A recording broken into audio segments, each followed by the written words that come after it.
ಓಂ ಗಂ ಗಣಪತಯೇ ನಮಃ. ಶ್ರೀಮಾತ್ರೇ ನಮಃ. ಸಂಕಲ್ಪವು ಪ್ರತಿಯೊಂದು ಪೂಜೆಯ ಅತ್ಯಂತ ಪ್ರಮುಖವಾದಂತಹ ಒಂದು ಭಾಗವಾಗಿದೆ. ಸಂಕಲ್ಪದ ಮೂಲಕ ನಾವು ಯಾವ ದಿನ, ಯಾವ ಸ್ಥಳದಲ್ಲಿ, ಯಾವ ದೇವರ ಪ್ರೀತ್ಯರ್ಥವಾಗಿ ಮತ್ತು ಯಾವ ಉದ್ದೇಶಕ್ಕಾಗಿ ಪೂಜೆಯನ್ನು ಮಾಡುತ್ತಿದ್ದೇವೆ ಎಂಬುದನ್ನು ಭಗವಂತನ ಸನ್ನಿಧಿಯಲ್ಲಿ ಭಕ್ತಿಯಿಂದ ತಿಳಿಸುತ್ತೇವೆ. ಈ ವಿಡಿಯೋದಲ್ಲಿ ಪೂಜಾ ಸಂಕಲ್ಪದ ಸಂಪೂರ್ಣ ಅರ್ಥ, ಅದರಲ್ಲಿ ಇರುವಂತಹ ಪ್ರತಿಯೊಂದು ಪದದ ಮಹತ್ವ ಹಾಗೂ ಸಂಕಲ್ಪವನ್ನು ಏಕೆ ಹೇಳಬೇಕು ಎಂಬುದನ್ನು ಸರಳವಾಗಿ ತಿಳಿದುಕೊಳ್ಳೋಣ. ಈ ಮಾಹಿತಿಯು ನಿಮ್ಮಯ ದೈನಂದಿನ ಪೂಜೆಯನ್ನು ಇನ್ನಷ್ಟು ಅರ್ಥಪೂರ್ಣವಾಗಿಸುತ್ತದೆ. ಈಗ ನಾವು ಸಂಕಲ್ಪ ಮಂತ್ರದ ಸಾಮಾನ್ಯ ರೂಪವನ್ನು ಒಮ್ಮೆ ತಿಳಿಯೋಣ. ಓಂ ಶ್ರೀಮದ್ಭಾಗವತೋ ಮಹಾಪುರುಷಸ್ಯ ವಿಷ್ಣೋರಾಜಜ್ಞಾಯ ಪ್ರವರ್ತಮಾನಸ್ಯ ಆದ್ಯ ಬ್ರಾಹ್ಮಣಃ ದ್ವಿತೀಯ ಪರಾರ್ಧೆ ಶ್ರೀ ಶ್ವೇತವರಾಹಕಲ್ಪೆ ವೈವಸ್ವತ ಮನ್ವಂತರೆ ಕಲಿಯುಗೆ ಪ್ರಥಮ ಪಾದೆ ಜಂಬೂದ್ವೀಪೆ ಭರತವರ್ಷೆ ಭರತಖಂಡೆ. ಈ ಭರತಖಂಡೆ ಬರುವ ಪ್ರದೇಶದಲ್ಲಿ ತಮ್ಮ ಪ್ರದೇಶದ ಹೆಸರು, ದೇಶೆ ಅಂದರೆ ತಮ್ಮ ಊರಿನ ಹೆಸರು, ನಿವಾಸೆ ಶಾಲಿವಾಹನ ಶಕೆ ಅಸ್ಮಿನ್ ವರ್ತಮಾನೆ ವ್ಯವಹಾರಿಕೆ ಚಂದ್ರಮಾನೇನ. ಇಲ್ಲಿ ಸಂವತ್ಸರದ ನಾಮವನ್ನು ಸಂವತ್ಸರೆ, ಇಲ್ಲಿ ಉತ್ತರಾಯಣೆ ಅಥವಾ ದಕ್ಷಿಣಾಯಣೆ, ಋತೌ ಮಾಸೆ ಶುಕ್ಲಪಕ್ಷೆ ಅಥವಾ ಕೃಷ್ಣಪಕ್ಷೆ, ತಿಥೌ ವಾಸರೆ ನಕ್ಷತ್ರೆ, ಶುಭಯೋಗೆ ಶುಭಕಾರಣೆ.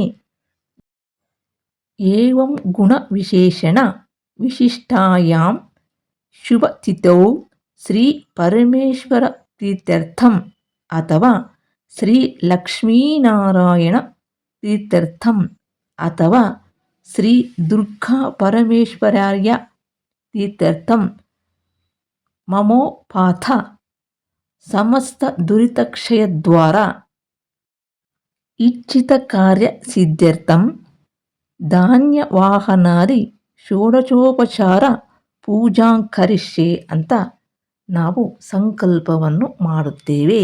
ಈ ಸಂಕಲ್ಪವನ್ನು ಹೇಗೆ ಮಾಡಬೇಕು ಎಂಬ ಶಾಸ್ತ್ರೀಯ ವಿಧಾನವನ್ನು ಆಲ್ರೆಡಿ ನಾವುಗಳು ಒಂದು ವಿಡಿಯೋ ಮೂಲಕ ಯೂಟ್ಯೂಬ್ನಲ್ಲಿ ಅಪ್ಲೋಡ್ ಮಾಡಲಾಗಿದೆ. ಈಗ ನಾವು ಈ ಸಂಕಲ್ಪದ ಅರ್ಥವನ್ನು ಒಂದೊಂದಾಗಿ ತಿಳಿಯೋಣ. ಈಗಿನ ಬ್ರಹ್ಮಾಂಡದ ಕಾಲಮಾನವನ್ನು ಸೂಚಿಸುತ್ತದೆ. ನಾವು ಇರುವಂತಹ ಸ್ಥಳವನ್ನು ತಿಳಿಸುತ್ತದೆ. ಇಂದಿನ ತಿಥಿ, ವಾರ, ನಕ್ಷತ್ರ ಮುಂತಾದ ಕಾಲ ವಿವರವನ್ನು ಹೇಳುತ್ತದೆ. ಯಾವ ದೇವರ ಪ್ರೀತ್ಯರ್ಥವಾಗಿ ಪೂಜೆ ಅನ್ನೋದು ಮಾಡುತ್ತಿದ್ದೇವೆ ಎಂಬುದನ್ನು ಇದು ತಿಳಿಸುತ್ತದೆ.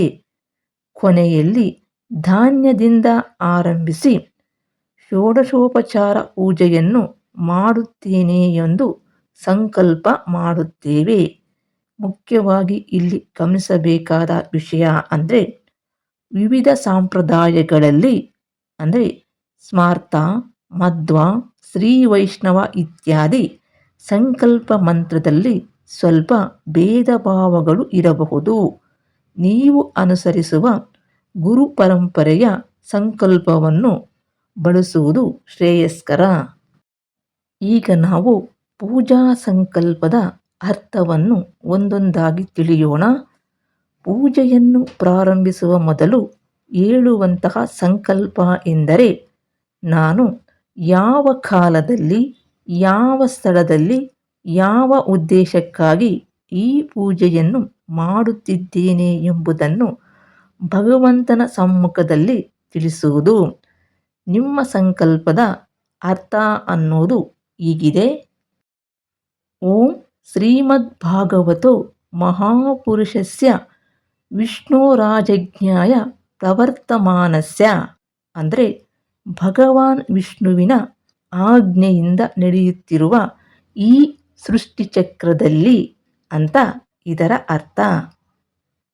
ಆದ್ಯ ಬ್ರಾಹ್ಮಣ ದ್ವಿತೀಯ ಪರಾರ್ಧೆ ಅಂದರೆ ಬ್ರಹ್ಮನ ಜೀವನದ ಎರಡನೇ ಪರಾರ್ಧದಲ್ಲಿ ಅಂತ ಇದರ ಅರ್ಥ. ಶ್ರೀ ಶ್ವೇತವರಾಹ ಕಲ್ಪೆ ಅಂದರೆ ಪ್ರಸ್ತುತ ನಡೆಯುತ್ತಿರುವ ಶ್ವೇತವರಾಹ ಕಲ್ಪದಲ್ಲಿ ಅಂತ ಇದರ ಭಾವಾರ್ಥ. ವೈವತ್ಸವ ಮನ್ವಂತರೆ ಅಂದರೆ 7ನೇ ಮನುವಾದ ವೈವತ್ಸವ ಮನುವಿನ ಮನ್ವಂತರದಲ್ಲಿ ಅಂತ ಇದರ ಅರ್ಥ. ಕಲಿಯುಗೆ ಪ್ರಥಮ ಪಾದೆ ಕಲಿಯುಗದ ಮೊದಲ ಭಾಗದಲ್ಲಿ. ಜಂಬೂ ದ್ವೀಪೆ ಜಂಬೂ ದ್ವೀಪವೆಂಬ ಭೂಭಾಗದಲ್ಲಿ. ಭರತವರ್ಷೆ ಭರತಖಂಡೇ ಭಾರತವರ್ಷದ ಭರತಖಂಡದಲ್ಲಿ. ದಂಡಕಾರಣ್ಯೆ ಗೋದಾವರಿಯ ದಕ್ಷಿಣ ಪಾರ್ಶ್ವೆ ಅಂದರೆ ದಂಡಕಾರಣ್ಯ ಪ್ರದೇಶದಲ್ಲಿ ಗೋದಾವರಿ ನದಿಯ ದಕ್ಷಿಣ ಭಾಗದಲ್ಲಿ. ಇದು ಮೂಲ ಸಂಕಲ್ಪದ ಪ್ರಾದೇಶಿಕ ಉಲ್ಲೇಖ ಬಂದು ತಮ್ಮ ವಾಸಸ್ಥಳಕ್ಕೆ ಅನುಗುಣವಾಗಿ ಬದಲಾಯಿಸಬಹುದು. ಶಾಲಿವಾಹನ ಶಕೆ ಅಂದರೆ ಶಾಲಿವಾಹನ ಶಕೆ ವರ್ಷಗಣನೆಯ ಪ್ರಕಾರ.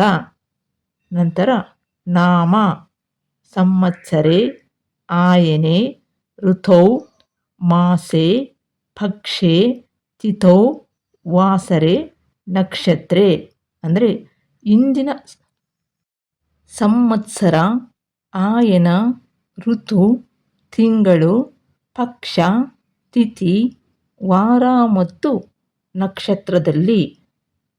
ಶುಭಯೋಗ ಶುಭಕರಣ ಏವಂ ಗುಣವಿಶೇಷಣ ವಿಶಿಷ್ಟಾಯಾಂ ಶುಭತಿಥೌ ಶುಭಯೋಗ ಮತ್ತು ಶುಭಕರಣವುಳ್ಳ ಈ ಪವಿತ್ರ ತಿಥಿಯಲ್ಲಿ ಅಂತ ಇದರ ಅರ್ಥ. ಅಸ್ಮದ್ಗುರುಣಾಂ ಶ್ರೀಮನ್ ಮಧ್ವಾಚಾರ್ಯಾಣಾಂ ಹೃತ್ಕಮಲ ಮಧ್ಯನಿವಾಸೆ ಶ್ರೀ ಭಾರತೀರಮಣ ಮುಖ್ಯ ಪ್ರಾಣಾಂತರ್ಗತ ಶ್ರೀ ಲಕ್ಷ್ಮೀನಾರಾಯಣ ಪ್ರೇರಣಾಯ. ಇದರ ಅರ್ಥ ನಮ್ಮ ಗುರುಪರಂಪರೆಯ ಅನುಗ್ರಹದಿಂದ ಹಾಗೂ ಹೃದಯ ಕಮಲದಲ್ಲಿ ನೆಲೆಸಿರುವ ಮಧ್ವಾಚಾರ್ಯರ ಪರಂಪರೆಯ ಶ್ರೀ ಭಾರತೀರಮಣ ಮುಖ್ಯ ಪ್ರಾಣರ ಅಂತರ್ಯಾಮಿಯಾದ ಶ್ರೀ ಲಕ್ಷ್ಮೀನಾರಾಯಣರ ಪ್ರೇರಣೆಯಿಂದ ಅಂತ ಇದರ ಅರ್ಥ. ಶ್ರೀ ಲಕ್ಷ್ಮೀನಾರಾಯಣ ಪ್ರೀತ್ಯರ್ಥಂ ಅಂದರೆ ಶ್ರೀ ಲಕ್ಷ್ಮೀನಾರಾಯಣರ ಸಂತೋಷಕ್ಕಾಗಿ ಅಂತ. ಯಥಾಶಕ್ತಿ ಧ್ಯಾನ ಆವಾಹನಾದಿ ಷೋಡಶೋಪಚಾರ ಪೂಜಾಂಕರಿಷ್ಯೆ ಅಂದರೆ ನನ್ನ ಶಕ್ತಿಗೆ ತಕ್ಕಂತೆ ಧ್ಯಾನ, ಆವಾಹನ ಮುಂತಾದ ಷೋಡಶೋಪಚಾರ ಪೂಜೆಯನ್ನು ನೆರವೇರಿಸುತ್ತೇನೆ ಅಂತ ಇದರ ಅರ್ಥ. ಒಟ್ಟಾರೆಯಾಗಿ ಸಂಕಲ್ಪದ ಮೂಲಕ ನಾವು ಭಗವಂತನಿಗೆ ಹೀಗೆ ಅರ್ಪಿಸುತ್ತೇವೆ. ಭಗವಂತನೇ, ನಿಮ್ಮ ಆಜ್ಞೆಯಿಂದ ನಡೆಯುತ್ತಿರುವ ಈ ಸೃಷ್ಟಿಯಲ್ಲಿ, ಈ ಶುಭ ದಿನದಲ್ಲಿ, ಈ ಸ್ಥಳದಲ್ಲಿ ಗುರುಗಳ ಅನುಗ್ರಹದಿಂದ ನಿಮ್ಮ ಪ್ರೀತಿಗಾಗಿ ನನ್ನ ಶಕ್ತಿಗೆ ತಕ್ಕಂತೆ ಈ ಪೂಜೆಯನ್ನು ಮಾಡುತ್ತಿದ್ದೇನೆ. ದಯವಿಟ್ಟು ನಾನು ಮಾಡುವ ಪೂಜೆಯನ್ನು ಸ್ವೀಕರಿಸಿ ನಮ್ಮನ್ನು ಅನುಗ್ರಹಿಸಿರಿ ಅಂತ ಹೇಳಲಾಗುತ್ತದೆ. ಸದ್ಯಕ್ಕೆ ಈ ವಿಡಿಯೋನ ಇಲ್ಲಿಗೆ ಮುಗಿಸಿ ಮತ್ತೊಂದು ವಿಶೇಷವಾದ ಮಾಹಿತಿಯೊಂದಿಗೆ ಇನ್ನೊಂದು ವಿಡಿಯೋದಲ್ಲಿ ಮತ್ತೆ ನೋಡೋಣ. ನಮಸ್ಕಾರ.